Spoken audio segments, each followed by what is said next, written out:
So can we consider for a moment that there is no point, that life is pointless? That doesn't mean it's not nice, or that you can't appreciate it, or that you can't have a wonderful time with your life and death. But what's the point? What if everything's the point? See? What if when somebody coughs over there, that's the point. And then when it rains next, that's the point. And then when you get up and leave this boring talk, that's the point. You see? What if everything's the point? What if nothing's the point? What do you mean by point? What are we talking about? What is meaning? Meaning is an idea. Everything is idea. So this teaching is radically non-conceptual. It starts where your concepts stop. Right? Okay, so Bodhidharma is there facing him. He says, nothing, pointless, no nothing. Everything is empty. Everything is just thoughts.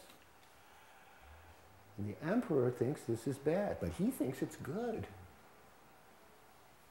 Right? Just check it out. You see for yourself. Don't take my word for it. Sit down and, smell the rain, or play a piano, or talk to someone you love. And what's the point? Why does there have to be a point? Isn't life point enough? Isn't the thing itself enough of a point? You need a point about a point? So this is the point. But we have to get beyond conceptualizing it. Right? So that's what's going on here. Now, the nicest thing that ever happened to me at the Marshall Chess Club was not what I learned, although I did learn. I happened to be there, and a famous player named Sam Reshevsky, who was the US Open champion at 8. He was the greatest prodigy that ever lived. Was eating lunch there, and I was eating lunch too. And he said, would you like to play a game? And I went over and ate my lunch with him in the library, and he showed me, he just casually showed me what to do, and I was just like, Now, he made a point of a kind, and that point was that he was very kind. He did something for some kid he didn't know, that this kid remembers this now 52 years later, or a little 50 years later. It will never go away. What kind of point is that? It's not a conceptual point.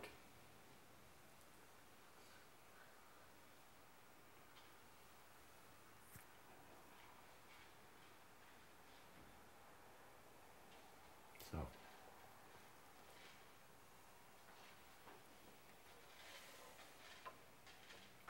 after he says that the highest meanings are empty without holiness, he also says without holiness. See, because the emperor is stuck in, I'm doing something very holy. All of this is very holy. All of this is... Holy is an interesting word because it means wholly other. Not wholly this, wholly other. Wholly other is okay too. Wholly this is okay too. See? Like in some religions, they talk about the immanent and the transcendent aspects of God. That is a mouthful, from my point of view. But try to keep it a little simpler than that.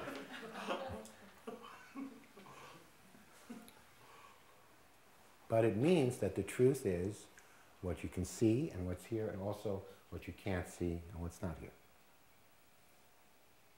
But the emperor thinks that it's some kind of holy thing, like different than, say,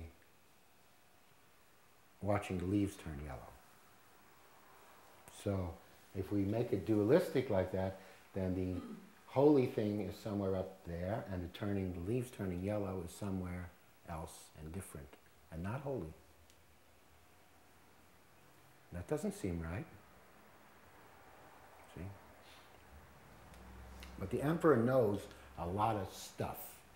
After all, he's the emperor. And you have to realize that if Bodhidharma got him angry enough, he would have had his head cut off right there. Except he believed in the holiness of Buddhism, and probably something bad would happen to him if he did that, which was a good thing for Bodhidharma.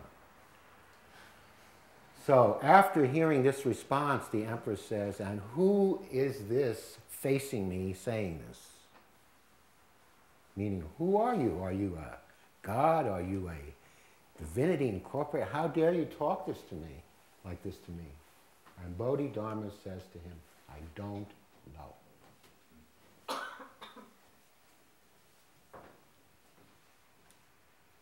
See, and this is very profound teaching. I don't know is realization, is enlightenment. Not knowing who you are free to be anything. Know who you are, and you've tied yourself to a post. You can only be who you are. Come on in, Margaret. Come on. No? The chair over there, next to your husband. I know he's boring, but...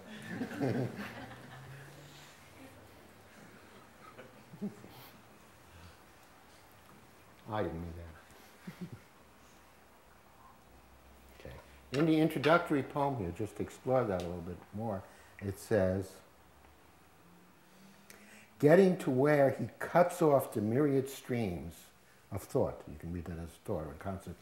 He is free to rise in the east and sink in the west, to go against or to go with, in any and all directions, free to give or take away. Wouldn't that be wonderful? See? To not be anchored to a self, anchored to knowing who you are. You could be anybody. In one moment you could be a leaf, as you see a leaf. Because there wouldn't be this self space where you say, I am seeing a leaf. It would just be a leaf. See, in another moment you could be feelings of affection or warmth. Not I having feelings of affection, but that would be who you are. In another moment you would be just, hearing sound. Free not to be anyone. Okay. Free not to be anyone is very profound. If you're free not to be anyone, you're free to die. Hopefully when the time comes. Don't do it here, okay?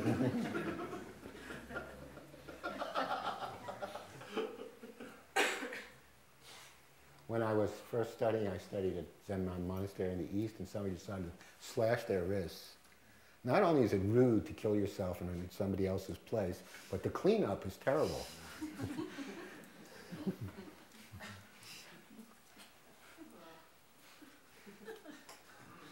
It's true. Smell, blood smells. It smells terrible.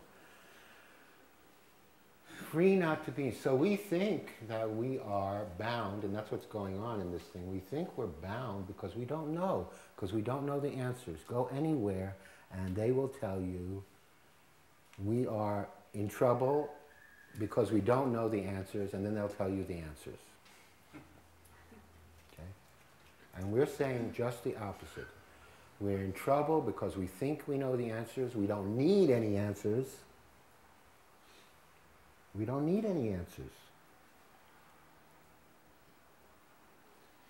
The no answers, no knowing, not knowing what the self is the most interesting way to live.